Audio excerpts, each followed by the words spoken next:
Good morning everyone and salam satu Malaysia. Today I'll be talking about professional negligence on the side of thought. Professional negligence is a breach of the duty of care between professional and their clients.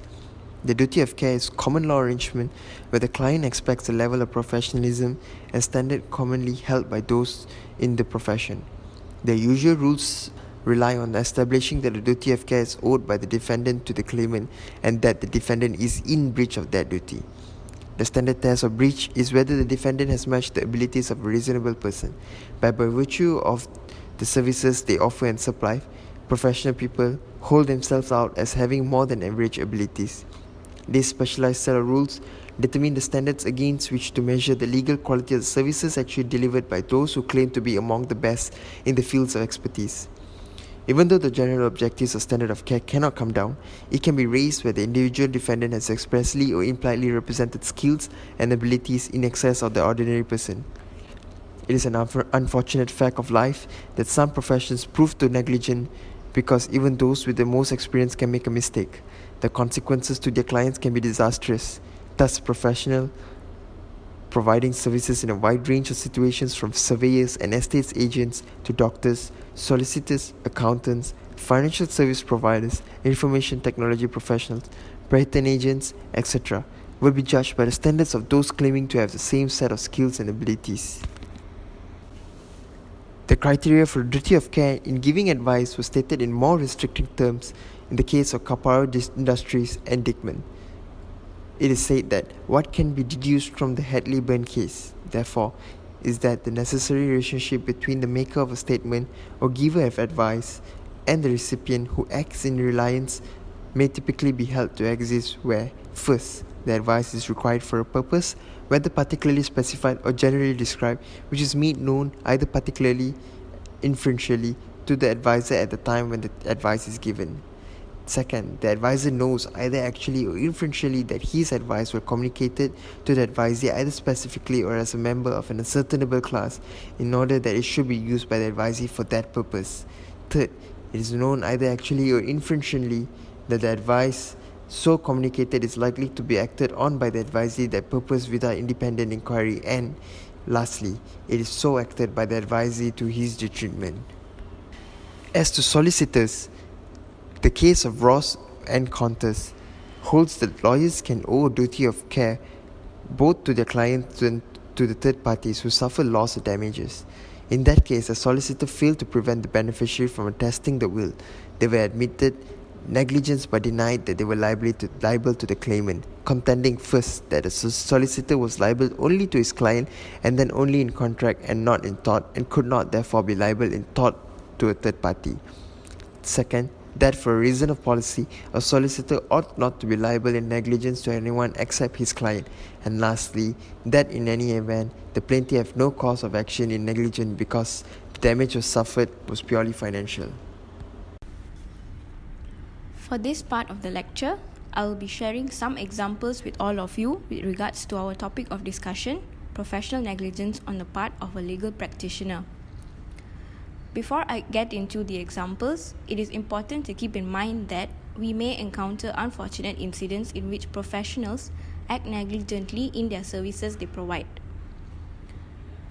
Specialist advice is essential for those who are unlucky enough to find themselves in such a situation. Most clients may not understand when their solicitor is negligent in their duty towards them.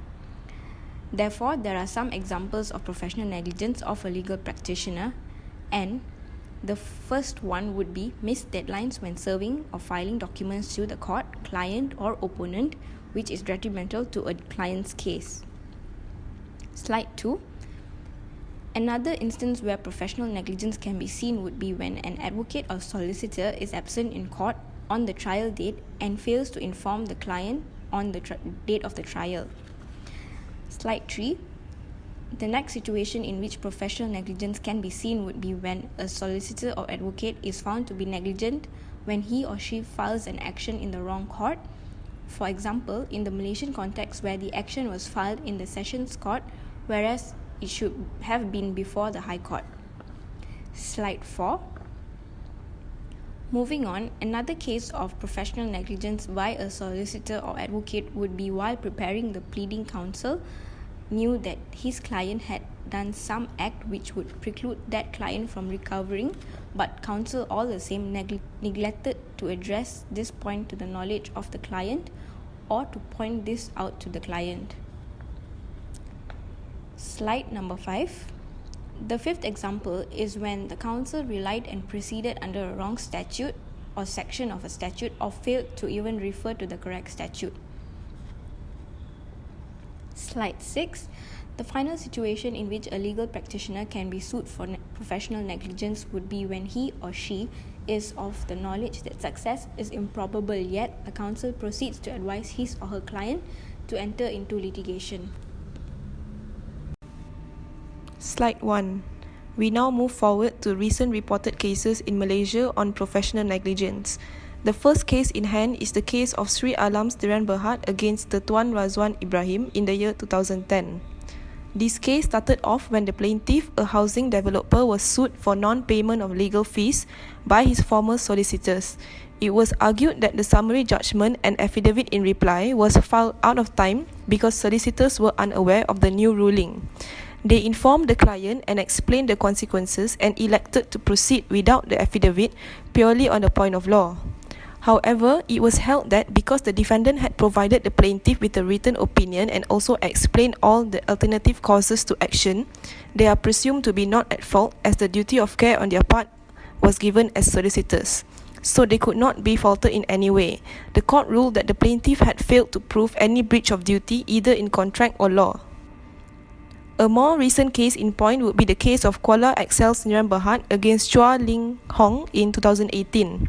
The issue put forward was whether the appellant had succeeded in proving its allegations of misrepresentation and professional negligence against the respondent in his capacity as the solicitor when advising the appellant in regards to the consent judgment entered.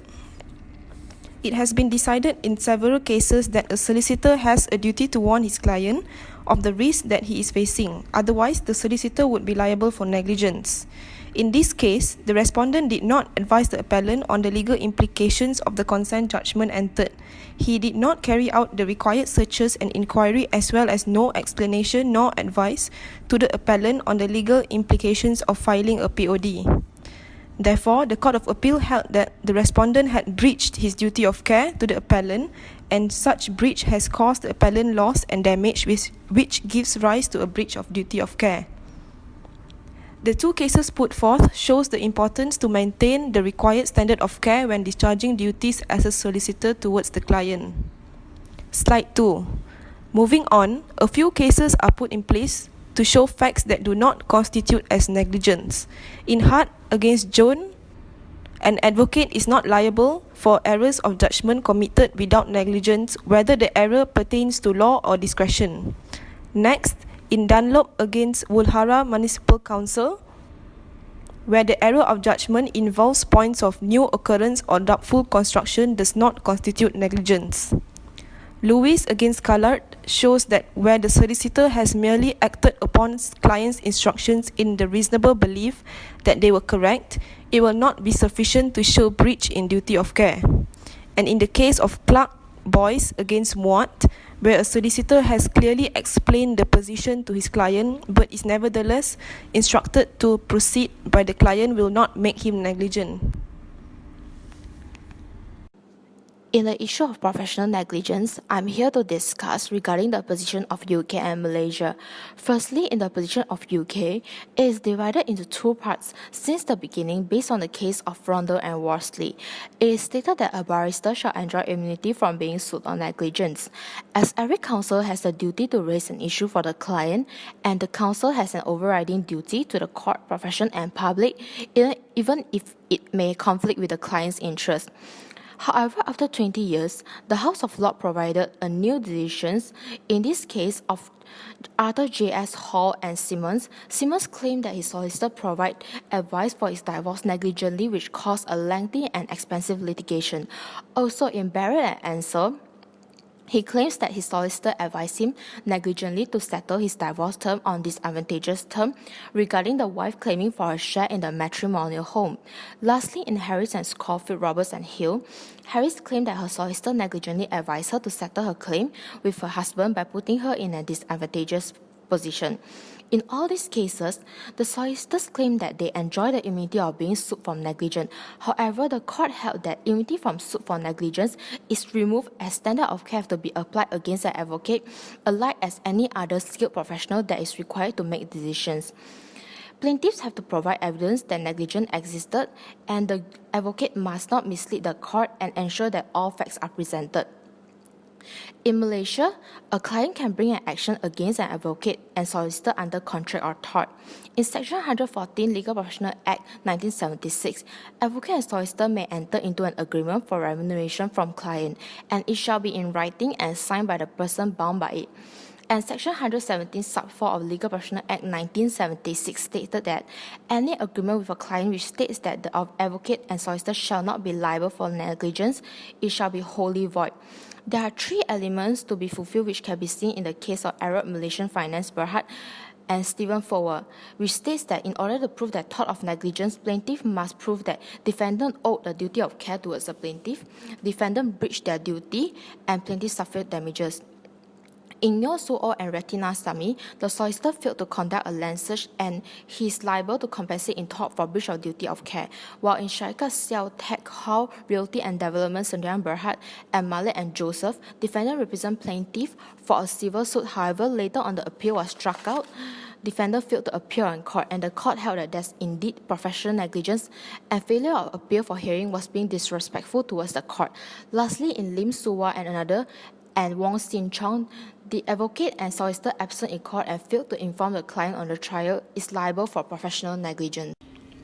So now we'll be looking into the position of professional negligence in other countries. For instance, in India, we have this case of Pandurang Datrata Kandika, in which the Supreme Court held that there's a world of difference between the giving of improper legal advice and the giving of wrong legal advice. So basically, as a matter of fact, no advocate can be found fault for a wrong legal advice.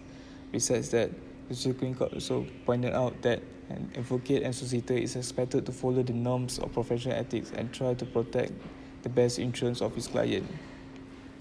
It also has been stated that for an advocate to act towards his client otherwise than with utmost good faith is unprofessional, and therefore what the petitioners have done to the client is only in the due discharge of their professional duties. So what are the elements that cause professional negligence? The first one is that either the advocate and solicitor was not possessed of the requisite skill, and the second one is that he did not exercise with reasonable competence. So what are the punishment in India in terms of professional negligence? This can be seen in Section 35(1) of the Advocates Act 1961, which states that when a receipt of a complaint or otherwise a state bar counsel, has reason to believe that any advocate on his role has been guilty of professional or other misconduct, it should refer the case for disposal to a disciplinary committee.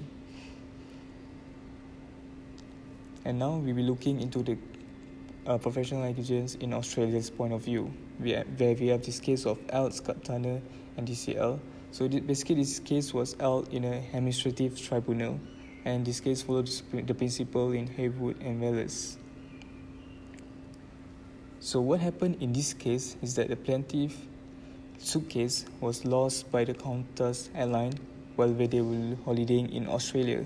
So the solicitor had lodged a claim with Qantas Airline, which relies on the Civil Aviation Carriers Liability Act 1959 to limit its liability to $1,600 per passenger. So basically, the Turner has rejected the offer of $3,200, but without having received advice about the act, saying that the solicitor could have squeezed more out of Qantas by the threat of adverse publicity in the context of media attention than being attracted to baggage theft. However, the solicitor refused to pursue Qantas Airline further unless the opinion of a barrister experienced in aviation law could be procured. The Turners refused to continue such expenses. So in this case, senior member, however, found that advice of the counsel was unnecessary on such a simple point that a competent solicitor will simply have looked up the act and advised that the $3,200 was the most the tenants were going to get. So instead of advising, the solicitor carefully avoided it and let the matter drift aimlessly.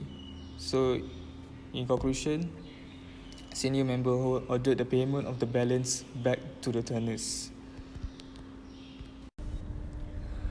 To conclude, legal practitioners in Malaysia have never been immune from suits against professional negligence. Since the relationship between the client and solicitor is entirely fiduciary, the solicitor may be liable to compensate for any losses incurred by the client due to the negligence of the solicitor itself.